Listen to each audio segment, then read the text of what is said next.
Mystery Canary Islands giants.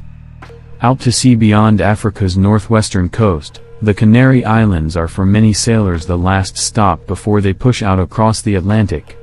Isolated from the continental civilizations and free to develop their own way of life, these small islands saw the rise of a unique culture, the Guanches. Who were these strange people, and what did they believe? What happened to them, and do any of their unique traits survive in the Canary Islands today? Who were the Guanches? The Guanches were the first known inhabitants of the Canary Islands. It is believed that this group of indigenous people came to the region during the first millennium BC. But as archaeologists uncovered evidence of this culture, it was not their artifacts or their ruins that first struck them. It was the size of the crowd. The Guanches were apparently extremely tall for the time, especially the male members of the race, who typically stood between 5 feet 9 inches and 6 feet 2 inches tall. Some of them had blue eyes and blonde hair, along with rosy skin. In addition to their unique appearance, they were broad and solidly built. They would have been extremely strong and quick on their feet. But we don't need to rely on archaeology to tell us this. The Guanches were extant well into the 15th century, dying only with the final battles of the Spanish conquest of the islands in 1496. What happened to the Guanches has been referred to as genocide.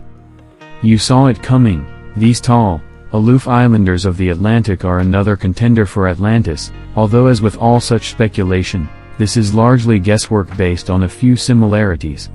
However, there is another intriguing link to mythology. This time in Greek, there is some evidence that links these islands to the Isles of the Blessed. The Isles of the Blessed form part of the afterlife in Greek mythology. While most people live uneventful lives and, after death, go to the misty, incorporeal asphodel meadows, and the really bad go to Tartarus, the heroes go to Elysium.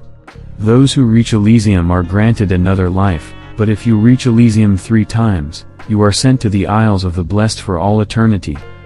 More practically, the Guanches have also been linked to the Egyptians as they followed the practice of mummification of their dead. The specific techniques that were used by them were very similar to those of the ancient Egyptians. However, the exact origin of this light-skinned race is still considered a topic of debate for historians and archaeologists. Several researchers believe that the race arrived in the Canary Islands by sea from North Africa.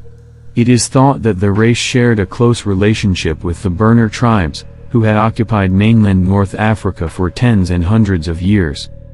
The Guanches were known for their simple lifestyle, which helped them thrive in challenging conditions.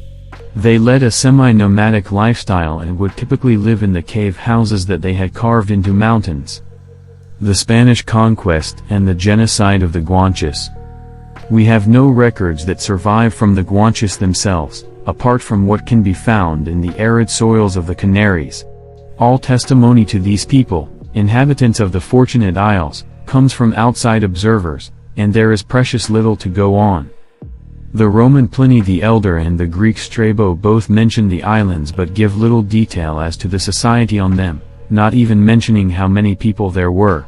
The Arab geographer Muhammad al-Idrisi, writing in 1150, talked of his encounter with a race of flaxen-haired people in roughly the right location, but that's it.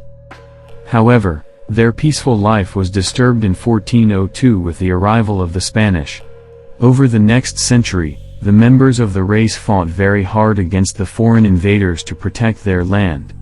In spite of giving their life and soul to the long and bloody fight, the indigenous population was defeated. Due to the defeat, their unique culture and lifestyle were suppressed at the hands of the Spanish. After the colonization, many members of the race lost their lives due to diseases that arrived in their region along with the invaders. Some of the people were enslaved and sent to Spain. The members of the race that remained ultimately adopted the lifestyle of the new rulers, and they blended with the Spanish population. Even though the Guanches gave a tough fight, they met a tragic end at the hands of the Spanish and became a lost culture. A lost religion. One thing the Spanish conquest, and later archaeology, provided is some evidence of the religion of the Guanches, which appears to have pervaded their entire culture. They followed a polytheistic religion, and it is believed that they accepted the existence of a higher power, whose name varied from island to island, and the presence of demons. The gods and goddesses that were worshipped by the people varied from one island to another. The inhabitants used pottery idols to represent their deities. They even adopted unique methods so that they could appease their gods and goddesses. The people had a unique belief system when it came to religious and spiritual matters. They believed in the afterlife and the existence of the spirit.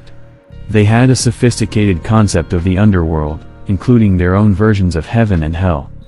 Even though most of their traces have been lost with the passage of time, the people of the race are still remembered for their courage in battle, their strikingly blonde or red hair, and their height.